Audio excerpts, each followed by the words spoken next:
De acordo com o historiador Cássio Dio, o imperador Trajano escala novos patamares da glória derrotando os perigosos dacianos, recolhendo uma fortuna em ouro bárbaro e levando as fronteiras imperiais ao seu limite. É o ápice do império. Agora, depois de 3 séculos de guerra implacável, Roma está no centro do mundo, uma superpotência solitária, sem rival. Mas a paz torna o império flexível. É envolvido em luxúria, distraído por jogos elaborados na arena.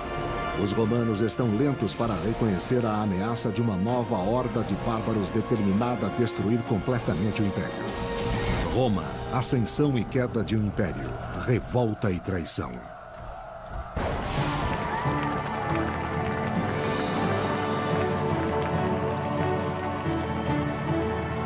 Nos 200 anos seguintes à morte de Júlio César, o império floresce. A paz e a prosperidade conduzem os anos de ouro e prata de Roma. Mas pode ser uma coisa boa demais. A paz tinha, é claro, seguido Roma para concentrar suas energias econômicas afastadas dos assuntos militares. E isto pode ter produzido um tipo de ar generalizado de prosperidade e florescimento das artes.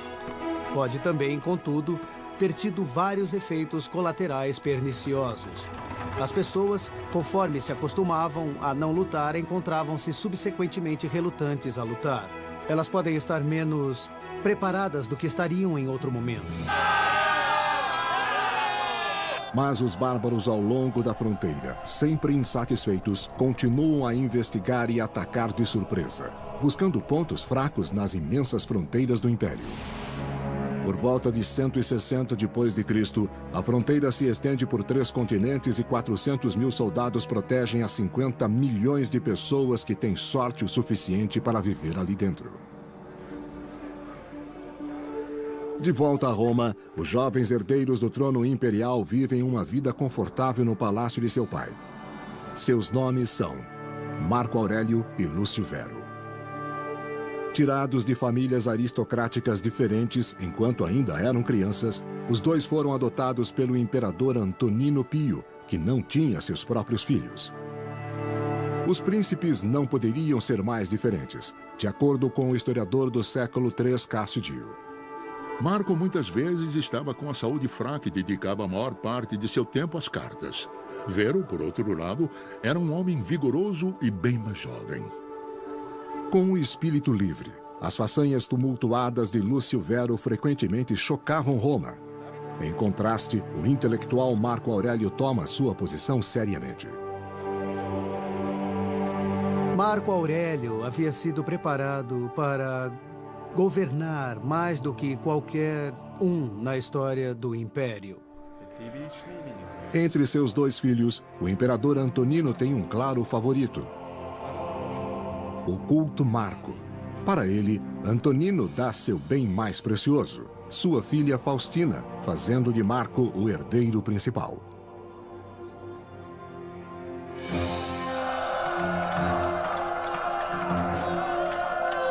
Em 161, quando o imperador Antonino morre, Marco e Lúcio Vero assumem o trono, apoiados e aprovados pelo exército pessoal do imperador, a Guarda Pretoriana. Teria sido fácil para os pretorianos aceitarem esses 2 jovens como seus imperadores.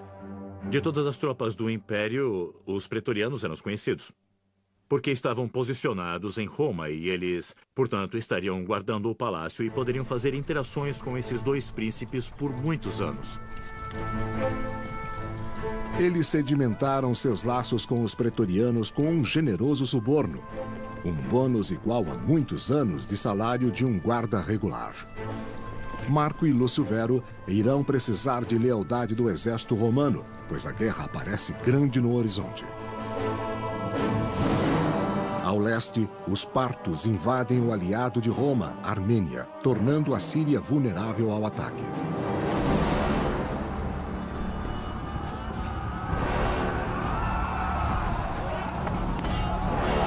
O historiador clássico Cássio Dio escreveu que o general Parto cercou os romanos por todos os lados, atacando-os e destruindo toda a sua força, líderes e tudo mais. A luta é selvagem e as forças de Roma não podem suportar o ataque dos partos.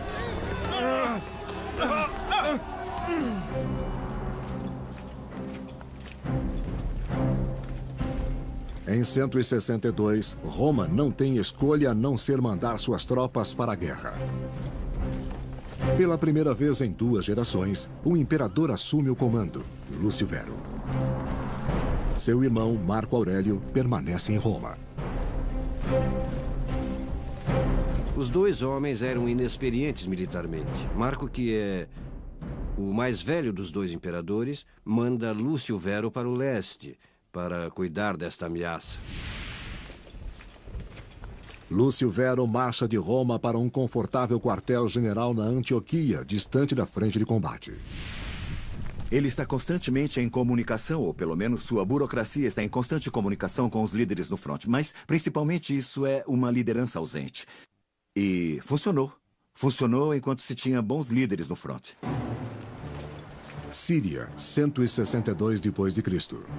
Felizmente, no fronte, Vero tem um dos melhores líderes de sua geração, Ávido Cássio, o comandante das legiões da Síria. Ávido tem sido há muito tempo um jogador na política imperial, mas a guerra prova seu verdadeiro talento. Ele era um general bem experiente. Ele mesmo era sírio e tinha ligações com a nobreza do leste. Vero só ficou na Antioquia festejando, enquanto Ávido havia colocado a campanha toda no chão.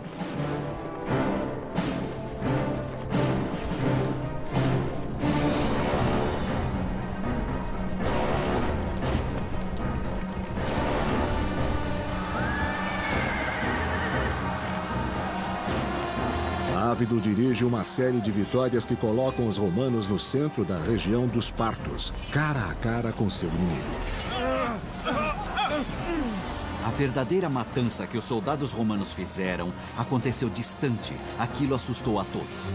Para continuar lutando à distância, quando seu inimigo está lá com uma espada ou um machado, e você não pode dizer o que está acontecendo atrás de você ou ao seu lado porque está usando o capacete, você mal pode ouvir e só pode olhar para frente. Isso requer coragem e dedicação e superação do seu medo a um grau esmagador e fantástico. Pelos próximos 3 anos, Ávido e suas tropas fazem uma limpeza brutal através da Pártia. Em 165 d.C., eles alcançam a capital Ctesifon, que se encontra próxima da moderna Bagdá. Os romanos cruelmente devastam a antiga cidade. O historiador clássico Tácito escreveu: Quando o rei Parto foi abandonado por seus aliados, Ávido o perseguiu até Ctesifon e destruiu completamente seu palácio. O saque foge do controle. Enquanto saqueiam os templos dos deuses locais, os soldados roubam vasos sagrados e outros tesouros. É uma abominação violar templos. A punição divina para o crime chega rápida e furiosa. Os soldados contraem uma doença mortal de suas vítimas partas, possivelmente peste bubônica. Os romanos saem de Ctesifon envolvidos no sucesso e involuntariamente carregando o contágio. Tendo conquistado Pártia e segurado o Império do Leste, Ávido e o imperador Lúcio Vero voltam para a Itália. Roma e Itália, 166 d.C. A cidade honra a gloriosa vitória com uma magnífica parada, festas públicas e jogos que colocam os gladiadores contra os prisioneiros. Tudo parte de uma extraordinária exibição conhecida como Triunfo. Milhares de pessoas poderiam estar vindo para assistir. Elas estariam tremulando bandeiras, jogando coisas e aplaudindo conforme o exército passava. Mas por trás disso, poderia ser apenas uma demonstração massiva do saque dos presos e de uma grande quantidade de capturas. Então era realmente um evento público enorme. Os meses de processo custam uma pequena fortuna. O triunfo é uma experiência única na vida. Lúcio Vero comemora com a sua nova noiva, Lucila, a filha de seu irmão e co-imperador Marco. Quando Marco Aurélio e Lúcio Vero festejavam esse triunfo nos anos 160, toda uma geração havia nascido e atingido a meia-idade e nunca havia visto um triunfo. Assim, esse foi um evento gigantesco. Deve ter sido um evento muito importante. Mas o imperador Marco é incapaz de apreciar as festividades. Ele sabe que a campanha no leste consumiu tremendamente o exército de Roma.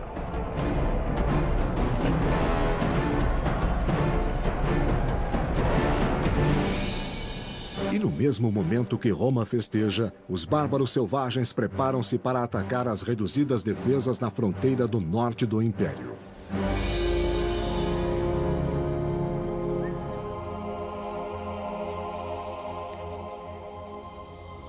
Ao longo da fronteira do norte, os legionários deixados para guardar as fortificações são realmente poucos.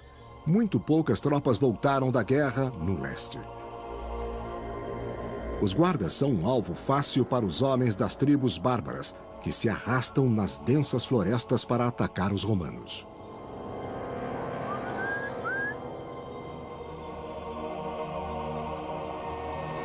As habilidades de luta dos germânicos no século II cresceram astronomicamente comparadas ao encontro inicial entre germânicos e romanos que aconteceu no século II a.C. E essas eram tribos que poderiam pôr em campo inimigos muito grandes para começar.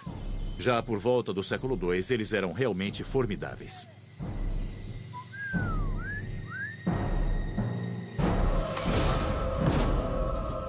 Fora das fronteiras do Império, os soldados estão matando sem piedade.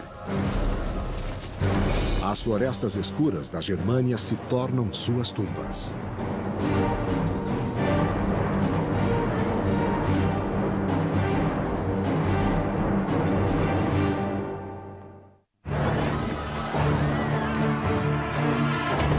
Enquanto os irmãos Marco e Lúcio Vero dividem o título de imperador, o general deles, Ávido Cássio, conquista uma grande parte do Império Parto, mas a um preço terrível. Os soldados carregam de volta uma grande pestilência para Roma. Roma e Itália, 166 d.C. A guerra parta do irmão adotivo de Marco, Lúcio Vero, parece ser a responsável por trazer de volta algum tipo de praga para a bacia do Mediterrâneo que conduz simplesmente a uma devastação incalculável da população do Império.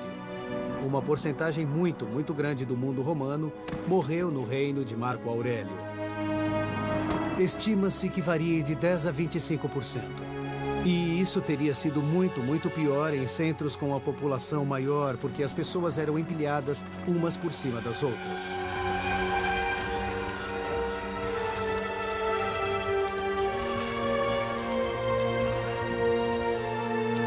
Os charlatães se aproveitam dos medos das pessoas, vendendo amuletos de ervas falsos para afastar a doença. Eles dizem que a praga é a vingança dos deuses por terem atacado os templos partos. O imperador Marco deve reparar seu pecado com um sacrifício. A única resposta racional para um imperador romano diante de um desastre natural gigante como uma praga era tentar restabelecer a paz com os deuses, aumentando os sacrifícios, aumentando as manifestações públicas de devoção aos deuses. Porque, no caso de um desastre natural, o imperador tinha a responsabilidade de preservar todas as pessoas, retribuindo aos céus a benevolência dos deuses. Apesar dos 7 dias de sacrifício, os deuses ainda estão famintos. A quantidade de mortos continua a aumentar, especialmente entre as tropas nos acampamentos do exército. Muitos soldados experientes se perderam. E um grande número da população civil, por isso era difícil repercutir rapidamente.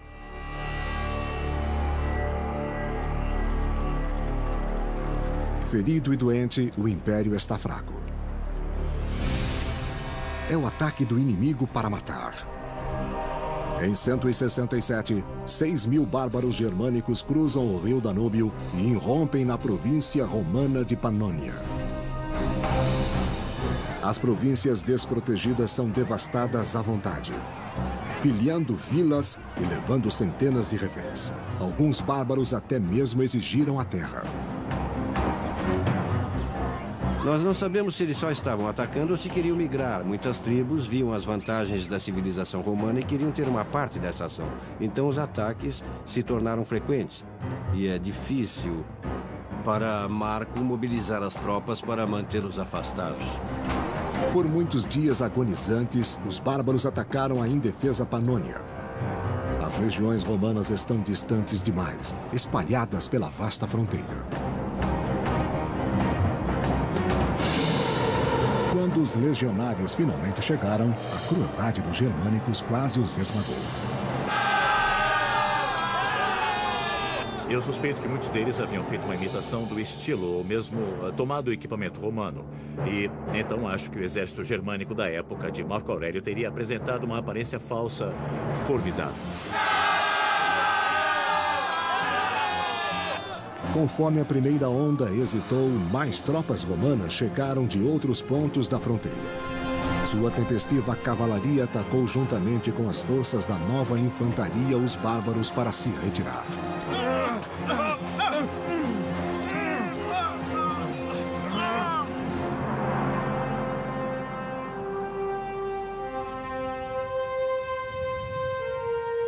Mostrando incrível confiança, o líder militar germânico Balomário, da poderosa tribo Marcomanni, arrisca-se no campo romano para negociar um tratado de paz. Surpreendentemente, ele representa não apenas seu próprio povo, mas 10 outras tribos também.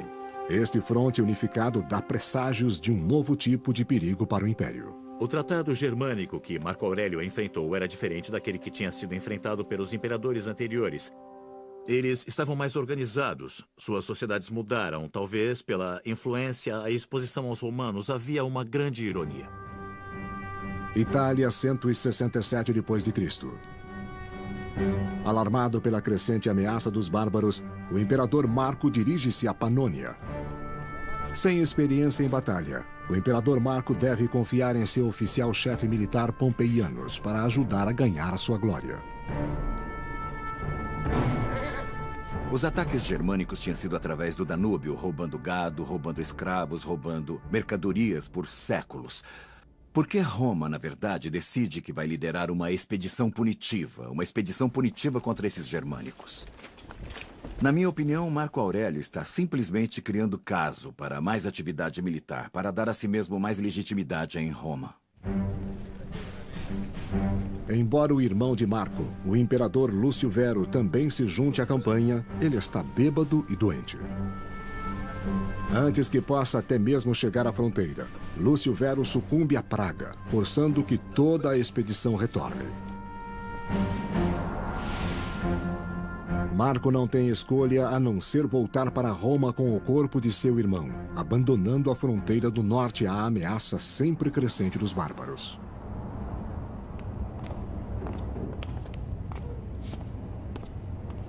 Ele retorna para a corte enfrentando sua própria crise. As muitas guerras do Império esgotaram o tesouro real. Não restou nada para financiar uma nova expedição contra os germânicos. Muitos oficiais eram ricos o bastante para que, se faltasse um pagamento, não faria muita diferença. Mas um soldado que estava basicamente vivendo com o essencial e completando essa existência reunindo prêmios da conquista, essas coisas começaram a importar. Não podendo pagar seus soldados, Marco recorre a medidas extremas, de acordo com a história augusta. Marco realizou uma venda pública de sua própria mobília imperial. Ele vendeu taças de ouro e cristal e até mesmo as togas de seda de sua esposa, bordadas em ouro. É como se a família real na Inglaterra ficasse sem dinheiro e tivesse que penhorar as joias da coroa ou algo assim para conseguir levantar dinheiro. Eu chamo isso de esquema de relações públicas, porque você não poderia levantar dinheiro suficiente para administrar uma guerra vendendo seu segundo ou terceiro aparelho de jantar, que é mais ou menos o que o imperador fez. Mas ele fez uma tentativa de mostrar que até mesmo o imperador ia fazer um sacrifício pessoal em favor do bem comum. O tipo de sacrifício que os americanos uma vez fizeram comprando obrigações na Segunda Guerra.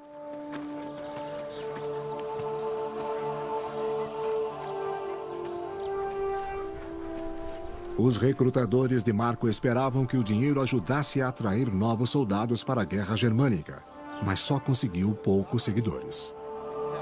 O Império Romano estava sofrendo uma enorme perda de potencial humano e econômico. E isso pode também ter deixado o povo relutante em se alistar e deixar suas famílias. Estava terrivelmente relutantes a enviar jovens saudáveis para a guerra.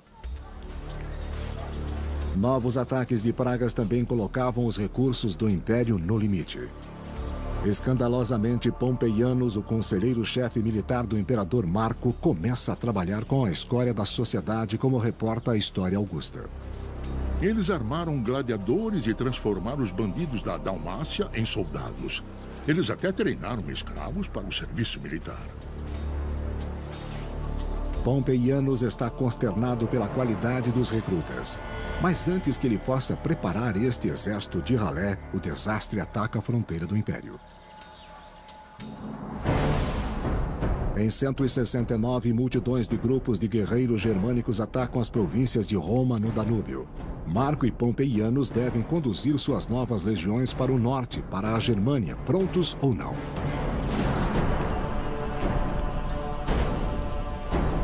Lutando no território dos bárbaros, o inexperiente exército romano está claramente superior. Quando os germânicos foram capazes de atrair os romanos para atravessar o Danúbio e lutar no terreno de floresta, onde os soldados romanos não eram capazes de desenvolver suas linhas militares, não eram capazes de usar suas artilharias de forma eficaz, os germânicos tinham vantagem e eles muitas vezes venceram.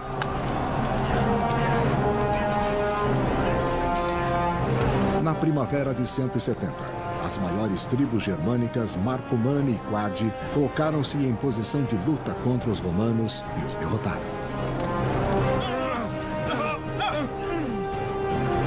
Marco Aurélio é com certeza especial, mas isso significa que ele é um bom líder? Com que eficiência ele pode liderar as tropas em batalha? O fato é que os registros que temos de Marco Aurélio não são bons. A primeira grande batalha de Marco resulta no massacre de 20 mil romanos. É a pior derrota romana em um século. O imperador Marco Aurélio lidera seu primeiro exército para a batalha contra os germânicos. E falha completamente. Então o desastre vem atrás dele. Enquanto Marco se atolava no Danúbio, outros germânicos eram empurrados para dentro da Itália. Em 170 d.C., eles se apoderam da rica cidade portuária de Aquileia, próxima da moderna Veneza, e a devastaram completamente. É a primeira vez em 3 séculos que os bárbaros atacam o interior italiano.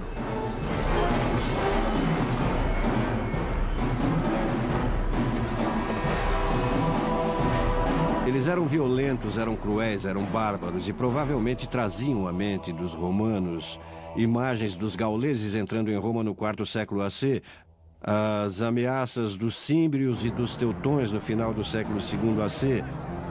Os romanos particularmente temem esses indivíduos chegando à Itália. Com Roma imersa no terror, o imperador Marco Aurélio deve agir rapidamente para derrotar esse inimigo de uma vez por todas. Ele se desloca com seu exército para o norte ao longo do Danúbio e se prepara para invadir as terras da poderosa tribo Marcomanni.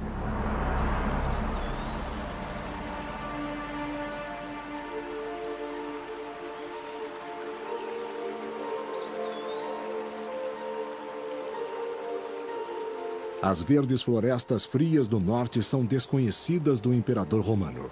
Sozinho e distante do único lar que já conheceu, Marco se ajusta pobremente à vida irregular de um oficial de exército. A sua saúde declina. Sabemos que o velho e famoso Dr. Galen era o médico pessoal de Marco naquela época. E sabemos que Galen preparou um remédio para ele tomar todos os dias para tratar a doença atual e afastar as futuras doenças. Em particular, a peste continua a devastar suas tropas. Com a morte constantemente em sua mente, Marco registra seus pensamentos mais íntimos em um diário. conhecido como As Meditações, ainda é editado hoje e revela um homem lutando com o seu destino. Não haja como se fosse viver por 10.000 anos. A morte o ameaça. Enquanto você vive, enquanto está no seu poder, seja um homem decente. A filosofia dá a ele uma forma de lidar com as crises, de lidar com as coisas desagradáveis que ele tem que enfrentar diariamente ao longo do Danúbio.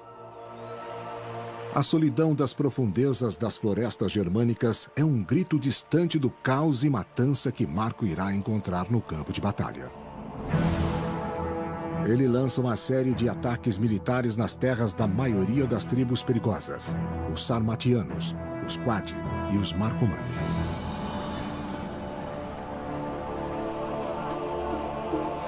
Os bárbaros haviam derrotado Marco antes e permanecem confiantes quando preparam o acampamento ao longo do rio.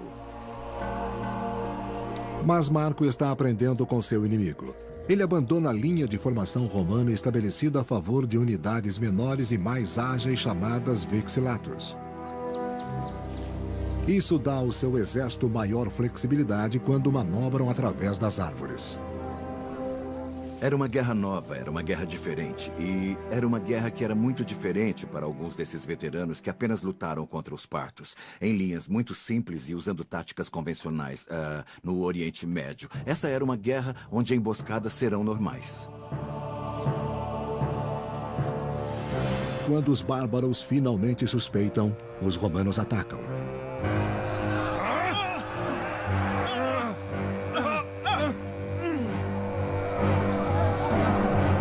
No calor da batalha, um soldado romano estava numa corda bamba muito perigosa. Ele tinha que equilibrar esta incrível torrente de adrenalina que o levaria ao ataque.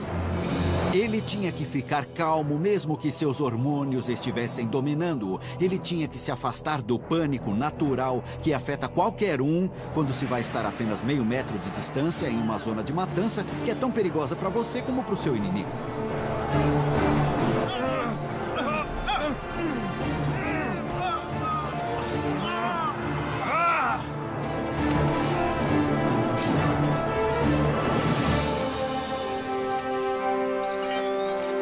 Pelo menos, o imperador aflito e em experiência pode exigir uma vitória em solo germânico. Os romanos fundamentaram seus triunfos construindo uma linha de tropas no território Marcomanni e Quadi. A anexação da Germânia começa a sério. Germânia, 172 d.C. Mas os germanos respondem agressivamente contra as fortificações. Como vespas cujos ninhos foram violados, os bárbaros invadem os quartéis generais imperiais em ataques coordenados. Os germânicos que saíram da floresta contra Marco Aurélio não eram selvagens uivantes vestidos com peles de urso, com escudos de madeira e grandes machados, como vemos em Hollywood. Estavam lidando com os romanos há 2 séculos, já tinham aprendido as técnicas deles, tinham observado os equipamentos deles. Então, já sabiam como os romanos lutavam.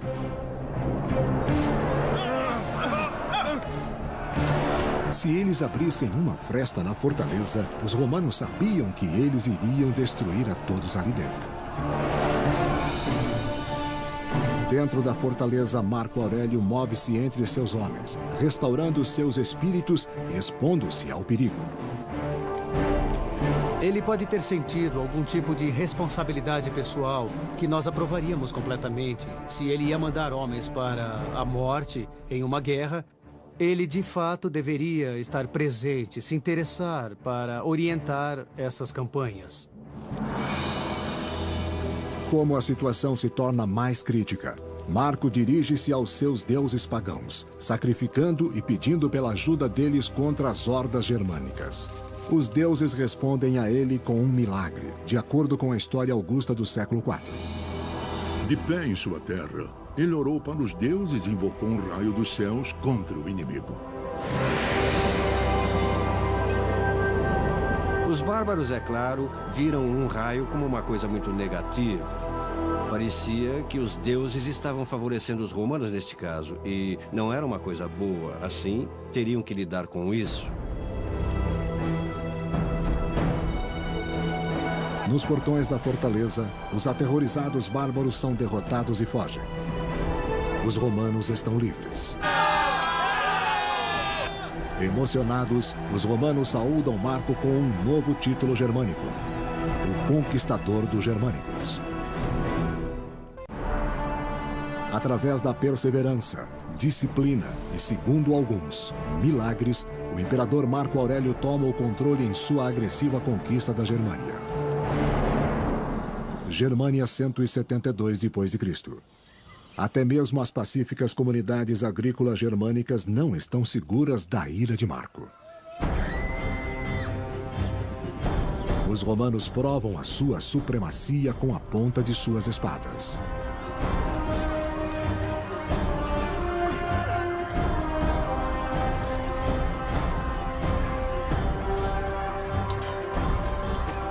Muitas dessas guerras contra os germânicos eram uma espécie de genocídio.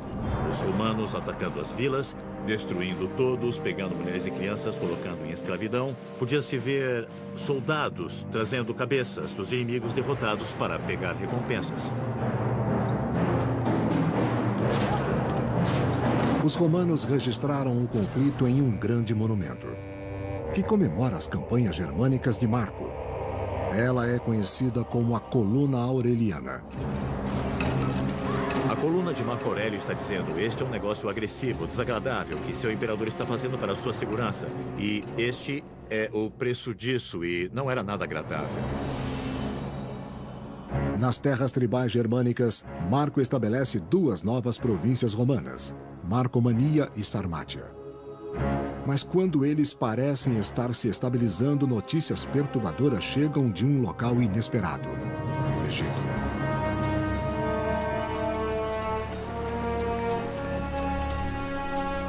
O Egito era um dos territórios mais importantes do Império Romano porque era muito rico.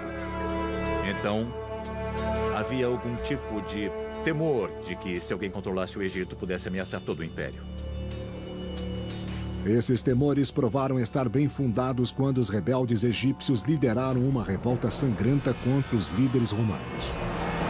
O terror no deserto só aumenta.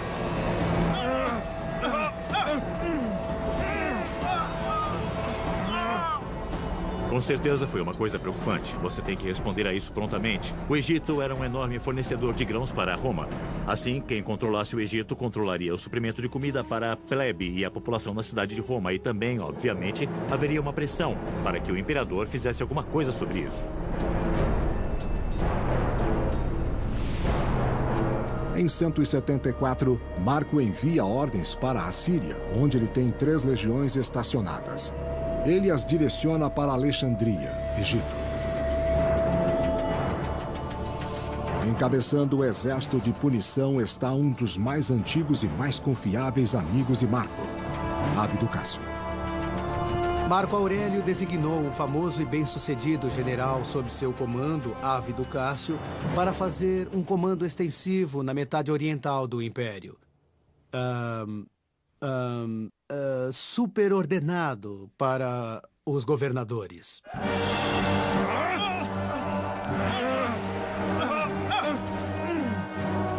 O herói da campanha parta não desaponta. Ávido afronta a rebelião rapidamente, protegendo o território egípcio e sua riqueza para o Império.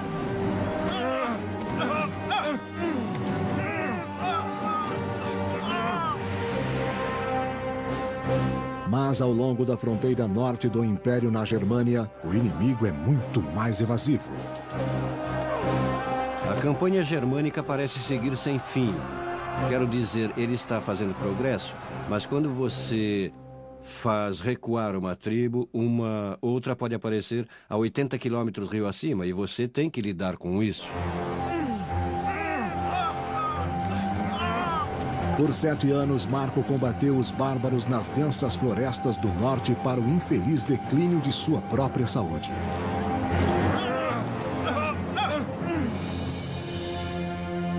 Em 175, ele cai doente na fronteira germânica. Se é praga ou úlcera, sua morte parece iminente. Sua enfermeira e esposa, a imperatriz Faustina, ficou ao seu lado por 20 anos. Agora ela se preocupa pelo seu próprio futuro.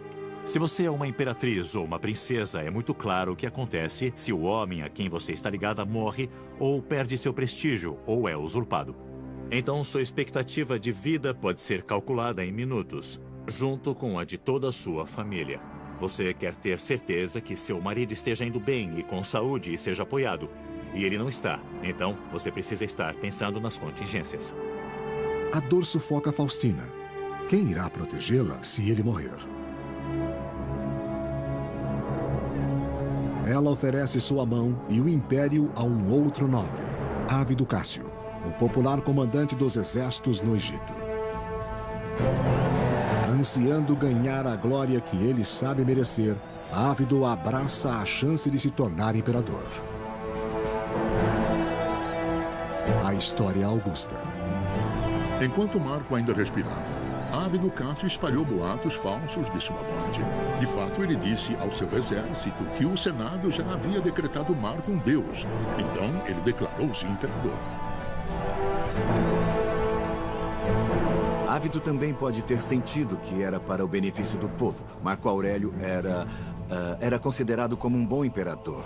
Mas ele não era um imperador forte em muitas formas, não necessariamente tão bom em uma arena militar.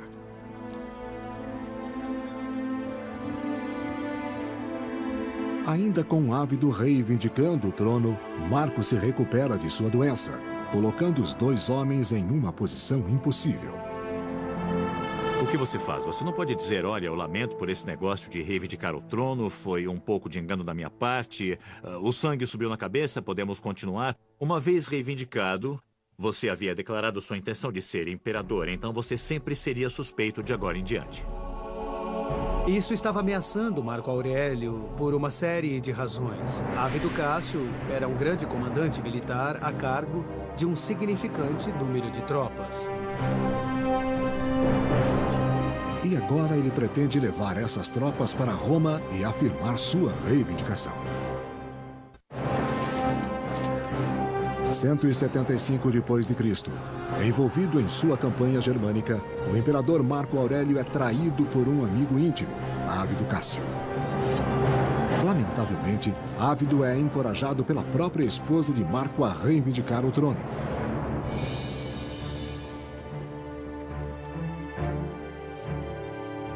Marco deve destruir a revolta de Ávido Cássio e lidar com a traição de sua esposa.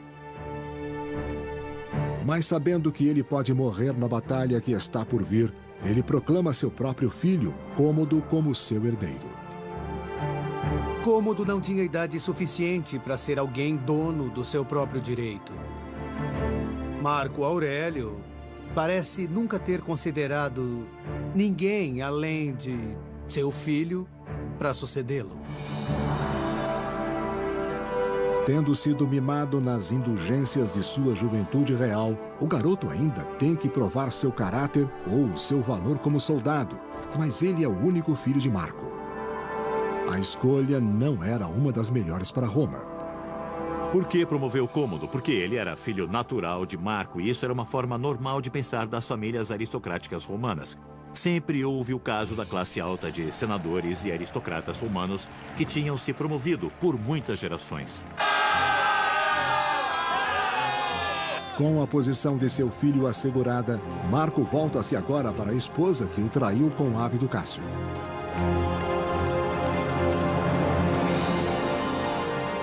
Espantosamente, ele a perdoa.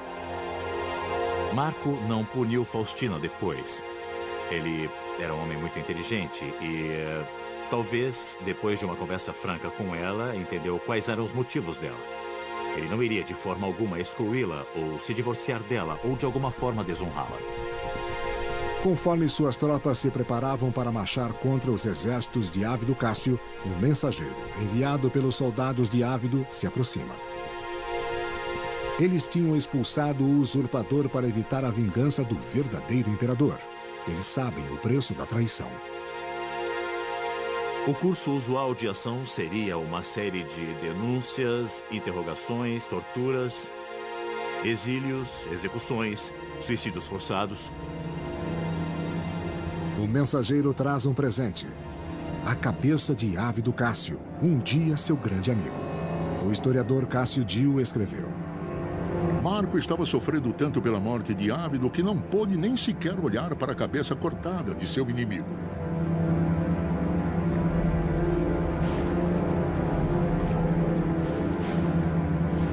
A rebelião está encerrada e Marco pode voltar novamente ao grande projeto de sua vida: conquistar os bárbaros germânicos de uma vez por todas. A rebelião interrompe sua campanha. Ele tem que desviar recursos, desviar tropas, transferir dinheiro e isso causa uma interrupção em seus planos. Os bárbaros levam vantagem com essas distrações. Em 178, Marco envia tropas para enfrentar um violento bando de rebeldes no rio Danúbio. A selvageria só havia aumentado. Era tão sufocante encarar esses bárbaros. Mais altos, falando mais alto, fedendo, de aparência diferente, que às vezes eles tinham que beber antes de entrar em batalha para acalmar seus nervos. Marco deve dominar este inimigo ou os seus anos de trabalho duro na fronteira não valerão nada.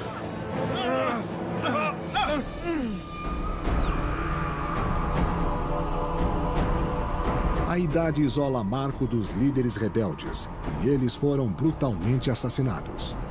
Ele acredita que apenas mais uma estação da campanha fará com que o conflito tenha um fim. As guerras germânicas de Marco Aurélio poderiam ter sido extraordinariamente longas e demoradas.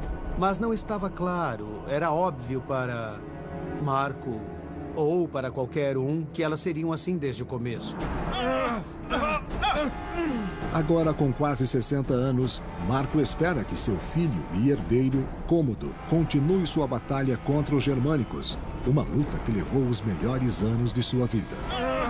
Marco Aurélio havia treinado Cômodo, levando-o com ele em suas campanhas. Mas ele era jovem demais. Eu não acho que Marco Aurélio percebeu que tipo de imperador Cômodo teria se tornado.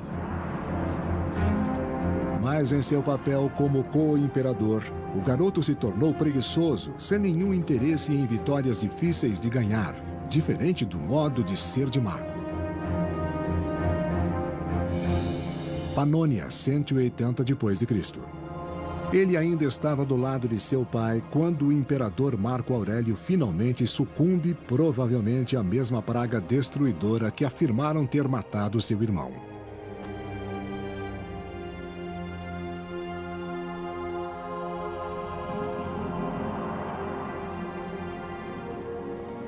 Com apenas 19 anos, Cômodo não tem paciência para a guerra e deseja boa vida em Roma.